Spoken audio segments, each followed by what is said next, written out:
मूळव्याध, भगंदर, fissure, पायलोनायडल sinus, बद्धकोष्ठता किंवा गुदविकार यासारख्या त्रासाने त्रस्त आहात का? वेदनादायक शस्त्रक्रियेची भीती वाटतेय? तर आता चिंता सोडा. जर्मनीतील अत्याधुनिक लेझर तंत्रज्ञान आता प्रथमच संगमनेरमध्ये डॉक्टर सोनाली सुशांत गीते यांच्याकडे उपलब्ध झालंय. 7 वर्षांचा प्रदीर्घ अनुभव, 1000 पेक्षा अधिक यशस्वी शस्त्रक्रिया.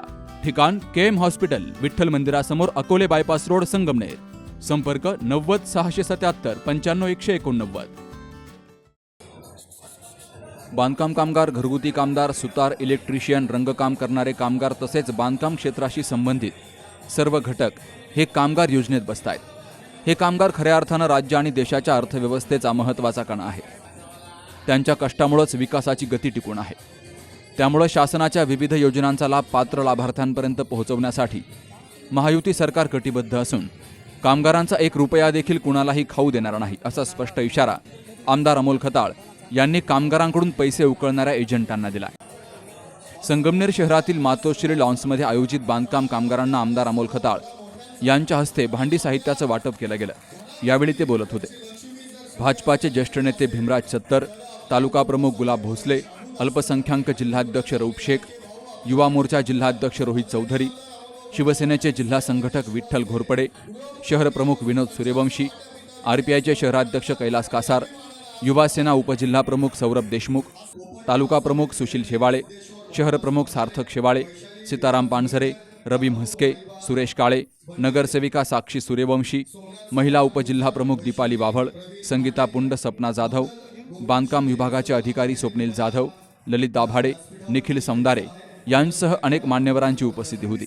माझ्या कामाची पद्धत एखादा अधिकारी किंवा कर्मचाऱ्याला आवडत नसेल तर त्यानं बदली करून घ्यावी. मात्र सामान्य नागरिक, लाडक्या बहिणी आणि बांधकाम कामगारांच्या हक्काचा 1ही रुपया कुणाला खाऊ देणार नाही. शासनाच्या योजनांचा लाभ थेट पात्र लाभार्थ्यांपर्यंत पोहोचलाच पाहिजे.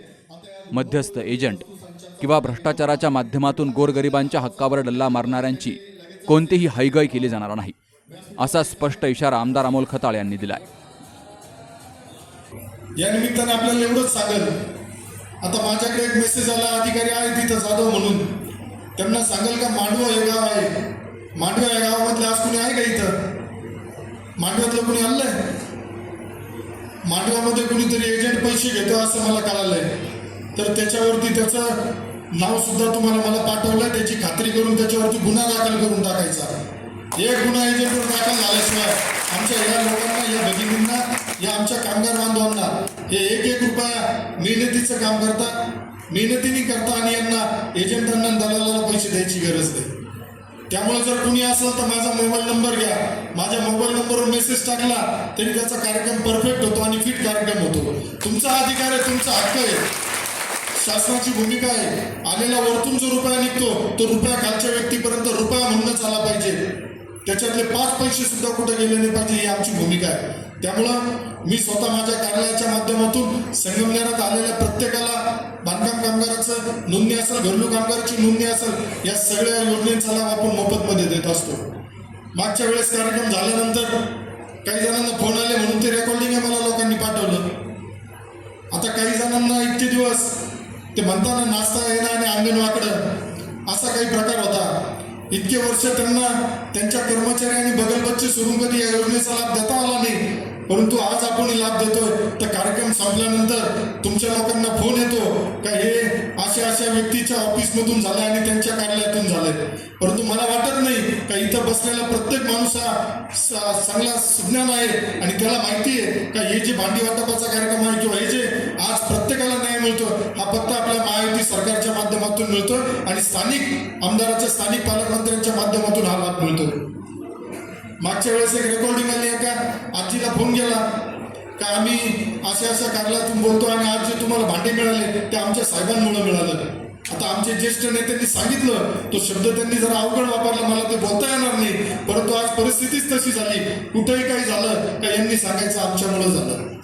40 वर्ष तुम्हाला दिले होते, तुम्ही चांगल्या पद्धतीने दिवे लावले म्हणून माझ्यासारखा तुमच्या सामान्य कुटुंबातील एक मुलाला ही संधी मिळाली. त्यामुळे मी जुनवाजुनीच्या राजकारणामध्ये वेळ व्हायला घालत नाही.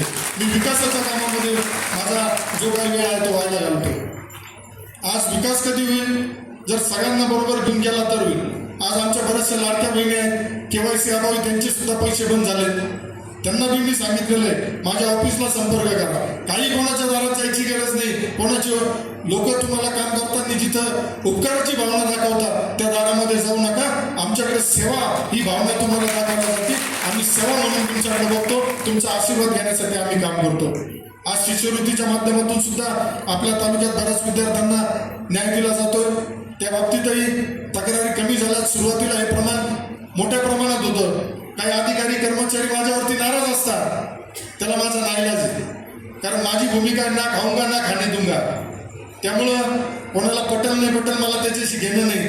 ज्या अधिकाऱ्याला माझ्या कामाची पद्धत आवडत नाही, ज्या कर्मचाऱ्याला माझी कामाची पद्धत आवडत नाही, त्यांनी बदली करून घेऊन इथून संगमनेरातून गेलं तरी चालेल. पण माझ्या सामान्य माणसाचा, माझ्या लाडक्या बहिणीचा, माझ्या कामगार बांधवांचा हक्काचा रुपया सुद्धा मी कोणाला घेऊन देणार नाही. मोफतच तुम्हाला काम करावं लागेल. त्यामुळं येणाऱ्या पुढील कालावधीमध्ये सुद्धा आज ज्या कोणी शैक्षणिक शिष्यवृत्ती 10,000चं शैक्षणिक साहित्य मिळतं, कुटुंबातील व्यक्तीच्या मुलांच्या मुलींच्या लग्नासाठी आपल्याला मदत मिळते. इंद्रज दादांनी सांगितलं, जन्मल्यापासून शेवटच्या क्षणापर्यंत माणूस जोपर्यंत या पृथ्वीवर आहे तोपर्यंत त्याची पूर्ण जबाबदारी आपल्या सरकारने घेतलेली आहे. त्यामुळे येणाऱ्या पुढील कालावधीमध्ये माझी सुद्धा इच्छा आहे का ही संख्या मोठ्या प्रमाणात वाढली पाहिजे. काही गोष्टी मला बोलता येणार नाही, परंतु असं काही नाही का प्रत्येक जण गवंडी कामगारच पाहिजे त्याच्यासाठी. पण आपल्याला प्रत्येकाच्या कुटुंबाला आधार द्यायचा आहे, प्रत्येकाच्या मुलाचं शिक्षण चांगलं झालं पाहिजे. त्यासाठी या योजनेचा लाभ घेताना ज्या 21 योजना मी तुम्हाला आता सांगितलं, इथं सुतारकाम करणारा सुद्धा चालतो, आम्हाला विटाचं कावलाचं काम करणारा, सौर ऊर्जेचं काम करणारा चालतो, स्वयंपाक घरातील उपकरणाचं चालतो, खेळ मैदान तलावाची स्वच्छता करणारा माणूस सुद्धा चालतो. त्याला या योजनेचा आपल्याला लाभ देता येईल. त्यामुळे मधल्या काळात आपल्या घरेलू महिला कामगारांची संख्या मोठी आहे. त्यांच्याकडून सुद्धा मागच्या वर्षी 2-2 हजार रुपये घेतले गेले होते.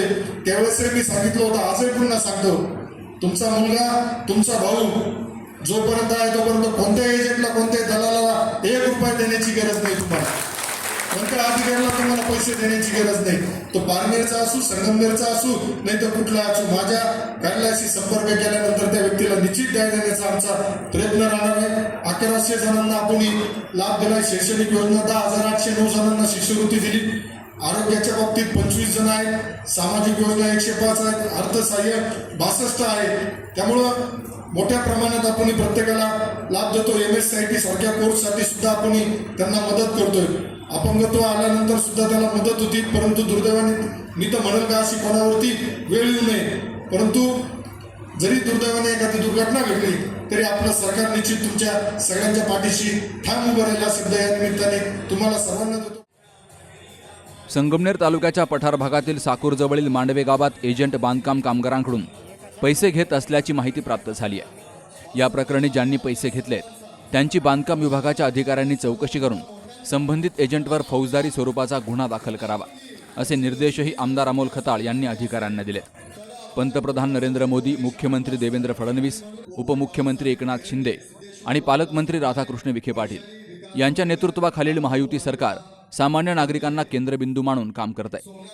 शासनाच्या योजना केवळ काही मोजक्या लोकांपुरत्या मर्यादित न राहता सामान्य शेतकरी, कामगार आणि कष्टकरी कुटुंबांपर्यंत पोहोचल्या पाहिजेत, यासाठी सातत्यानं प्रयत्न सुरू आहेत.